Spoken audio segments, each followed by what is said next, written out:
Good morning, students. Myself, Dr. Prerna Maheshwari from Government Dungar College, Bikaner. मैं आज अपने lecture में ऋग्वैदिक काल की अर्थव्यवस्था के बारे में आपको बताने जा रही हूँ। इससे पहले के लेक्चर में मैंने आपसे ऋग्वैदिक काल की राजनीतिक और सामाजिक स्थिति के बारे में बात की थी।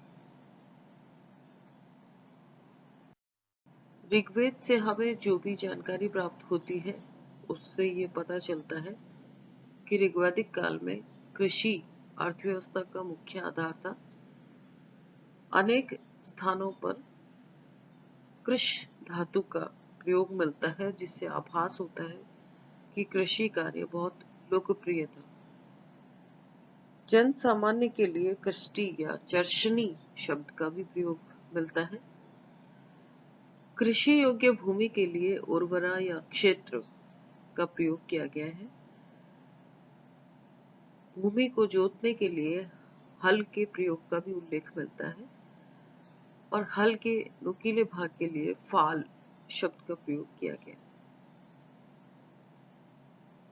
ऋग्वेद में जो भी जानकारी प्राप्त होती है उसके आधार पर ये कहा जा सकता है कि ऋग्वैदिक आर्य कृषि से संबंधित सभी प्रक्रियाओं से परिचित थे, जैसे जुताई, बुआई, सिंचाई, कटाई, मंडाई आदि।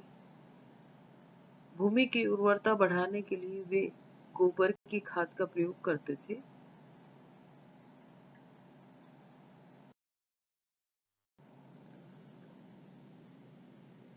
ऋग्वेद से यह भी पता चलता है कि ऋग्वैदिक आर्य वर्षा के लिए देवताओं की स्तुति करते थे। सिंचाई के लिए उन्होंने कुछ कृत्रिम साधनों का भी विकास किया था। ऋग्वेद से हमें दो प्रकार के जल की जानकारी मिलती है। स्वयंजा अर्थात स्वतः उत्पन्न जल, जिसमें नदी, नाले और वर्षा का जल शामिल था।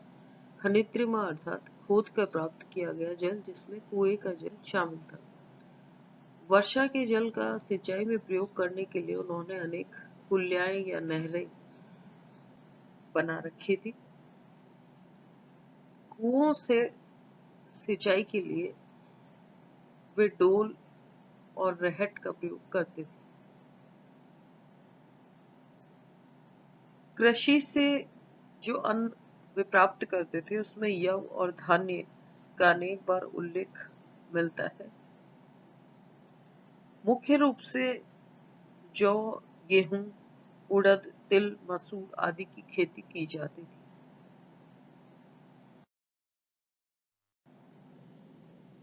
कृषि के अतिरिक्त पशुपालन उनका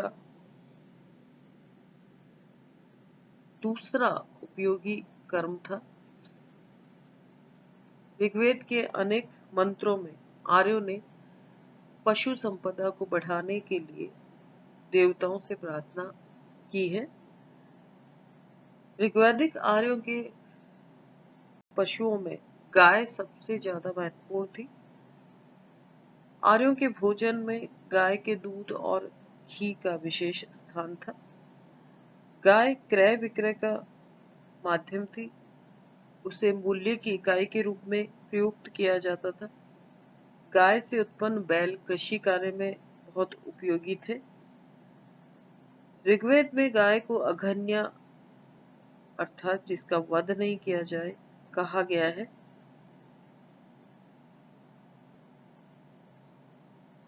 ऋग्वेद में अष्टकर्णी गाय अर्थात छेदे हुए कान वाली या कान पर 8 के निशान से युक्त गाय का उल्लेख मिलता है। ऋग्वैदिक आर्यों ने गाय को गाहवा देवता के पद पर भी प्रतिष्ठित कर दिया था। इस प्रकार गाय आर्यों के लिए अत्यंत महत्वपूर्ण पशु था।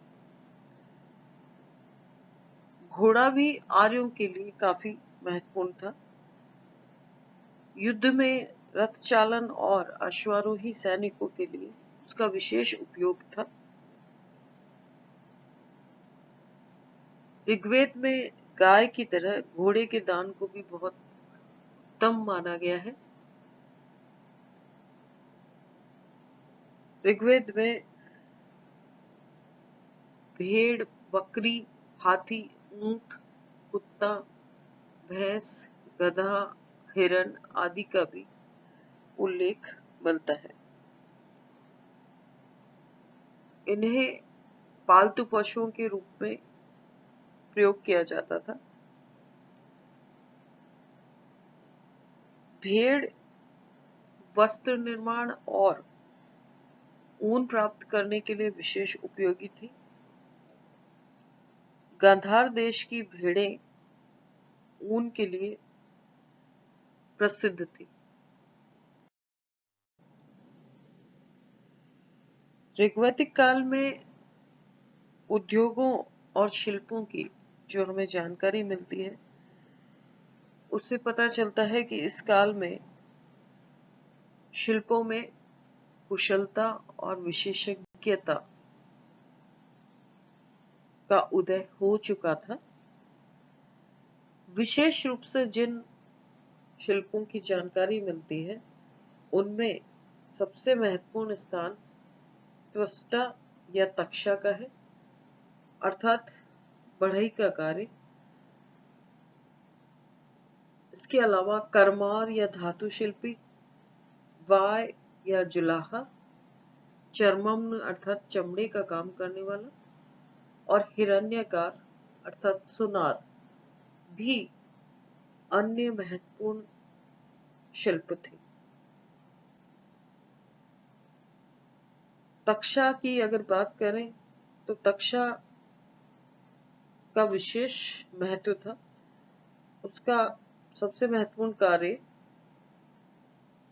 रथ और अन्य वाहन बनाना था।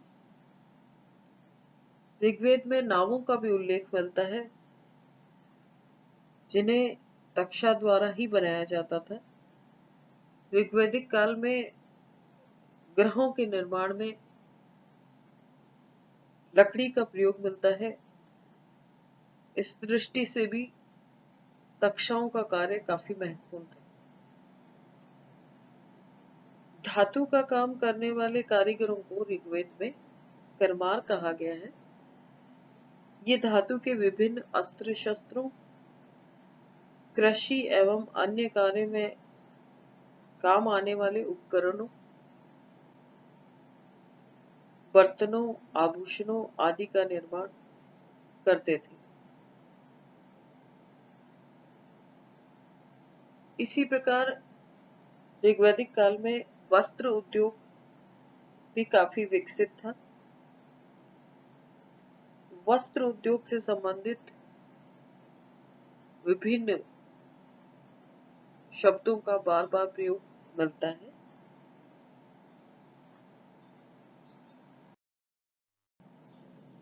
बुनाई के कार्य को वयन कहा जाता था। बुने हुए वस्त्र वयून कहलाते थे और करघे के लिए तंत्र का प्रयोग किया गया। ऋग्वैदिक काल में कपड़ों पर कढ़ाई या कसीदे का काम भी होता था। कसीदा करने वाली स्त्री को पेशकारी कहा गया। ऋग्वेद में हिरण्यान उत्कान शब्द भी मिलता है जिसका अर्थ था स्वर्ण से काढ़े गए परिधान। ऋग्वेद में हमें जो अनेक वर्णन मिलते हैं उससे पता चलता है कि गांधार क्षेत्र अपनी ऊन के लिए विशेष रूप से प्रसिद्ध था। ऋग्वैदिक काल में चमड़े का काम करने वाले को चर्मम्न कहा गया। ऋग्वेद में हमें अनेक स्थलों पर जो वर्णन मिलता है उससे पता चलता है कि रथ के घोड़ों की लगाम, चाबुक बनाने और धनुष की प्रत्यंचा बनाने में बैल की खाल का प्रयोग करते थे। अयस नामक धातु का उल्लेख ऋग्वेद में अनेक बार हुआ है। अयस का अर्थ तांबा अथवा कांसा या लोहा होता था। इस बारे में विद्वानों के विचार अलग अलग हैं। ऋग्वेद से ऐसा भी पता चलता है कि अयस का रंग लाल था, तो ऐसा लगता है कि ये शायद तांबा या कांसा रहा होगा।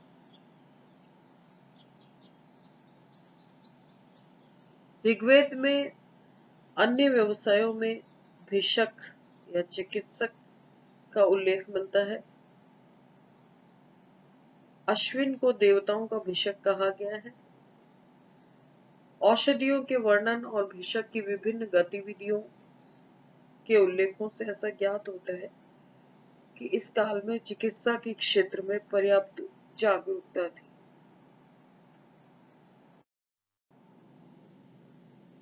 ऋग्वेद से व्यापार और वाणिज्य से संबंधित अनेक शब्दों का उल्लेख भी मिलता है और ऋग्वेद में अनेक स्थानों पर पूर्व या नगर शब्द का प्रयोग हुआ है।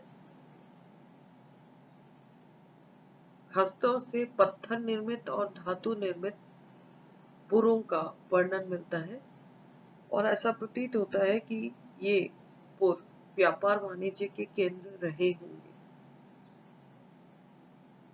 ऋग्वेद में विभिन्न जनों के मध्य आंतरिक व्यापार की जानकारी मिलती है। इस आंतरिक व्यापार के बारे में विस्तृत विवरण नहीं मिलता है,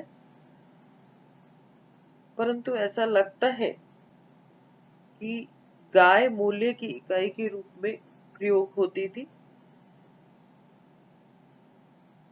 निष्क शब्द का ऋग्वेद में अनेक स्थलों पर उल्लेख मिलता है। निष्क एक आभूषण था या सोने का सिक्का या सोने का एक टुकड़ा, इस बारे में विद्वानों में मतभेद है। ऋग्वेद में एक जगह निष्क ग्रीव या कंठार शब्द का उल्लेख है और इतिहासकारों का कहना है कि ये सोने का एक आभूषण मात्र था। ऋग्वेद में एक स्थान पर ऋषि कक्षीवन द्वारा एक राजा से 100 अश्वों और 100 निष्कों के दान प्राप्त करने का उल्लेख है। ऐसी स्थिति में इतिहासकारों का विचार है कि किसी व्यक्ति को दान में निष्क के रूप में 100 आभूषण देने वाली बात कुछ समझ नहीं आती है। अतः निष्क यहाँ पर संभवतः सोने के सिक्के या निश्चित तौल के सोने के टुकड़े के रूप में प्रयोग होता होगा। इसी प्रकार ऋग्वेद के एक सूक्त में एक राजा द्वारा एक पुरोहित को 10 हिरण्य पिंड देने का उल्लेख है और विद्वानों का विचार है कि हिरण्य पिंड सोने के किसी निश्चित माप की इकाई रही होगी। ऋग्वेद में स्थल और जल मार्ग से व्यापार की जानकारी मिलती है और स्थल मार्ग से जो व्यापार किया जाता था उसमें यातायात के साधनों में गाड़ियों और रथों का प्रयोग होता था और इन्हें खींचने के लिए बैलों और घोड़ों का विशेष रूप से प्रयोग होता था। आर्य गधों और ऊंटों को भी पालते थे। अग्नि देवता को पथिकृत या पथ का निर्माता कहा गया है। संभवतः अग्नि द्वारा जंगलों को जलाकर व्यापारियों के लिए पथ का निर्माण किया जाता था। जहां तक जलीय व्यापार की बात है, जलीय व्यापार नदियों के माध्यम से नावों के द्वारा होता था। ऋग्वेद में सिंधु नदी में चलने वाली एक नाव के लिए पक्षिण शब्द का प्रयोग किया गया है। यह संभवतः पाल वाली नाव थी। ऋग्वेद में समुद्र शब्द का भी अनेक जगह उल्लेख किया गया है और विद्वानों के अनुसार इसका अर्थ किसी बड़ी नदी की विशाल जल राशि से। ऋग्वेद की एक ऋचा में पूर्वी और पश्चिमी समुद्रों का उल्लेख है। ऋग्वेद में ही एक जगह 4 समुद्रों का वर्णन है। ऋग्वेद में तुग्र के पुत्र भुज्यु की कहानी मिलती है, जिसके अनुसार समुद्र यात्रा के दौरान भज्जू के जलयान मार्ग में भग्न हो गए थे। उसने अश्विन देवताओं से अपनी रक्षा के लिए प्रार्थना की। अश्विन देवताओं ने एक शतारित्रा नाव भेजी और भज्जू और उसके साथियों को समुद्र से पार करवाया। ऋग्वैदिक आर्य संभवतः समुद्र द्वारा व्यापार करते थे। ऋग्वेद के एक मंत्र से ऐसा लगता है कि उस समय आर्य समुद्र के मार्गों से परिचित थे। ऋग्वेद में पाणी लोगों का भी उल्लेख मिलता है, जो शायद व्यापारिक कार्य से जुड़े हुए थे। यास्क के ग्रंथ निरुक्त से ऐसा स्पष्ट होता है कि पाणी वणिक होते थे। ऋग्वेद में एक स्थान पर पणियों को बेकनाट कहा गया और यास्क के अनुसार बेकनाट सूदखोर होते थे और धन को दुगना करते थे। ऐसा लगता है कि पणी नाम के व्यापारी सूदखोरी का व्यवसाय करते थे और व्यापार के लिए दूर दूर के प्रदेशों में जाते थे। ऋग्वेद में एक जगह ऐसा उल्लेख मिलता है कि पणियों ने इंद्र की गायें चुरा ली और इंद्र ने पणियों पर आक्रमण कर उन्हें पराजित करके अपनी गायें छुड़वा ली।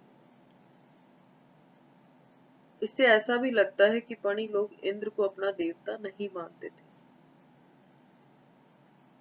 कुछ इतिहासकारों का ऐसा मानना है कि पणी लोग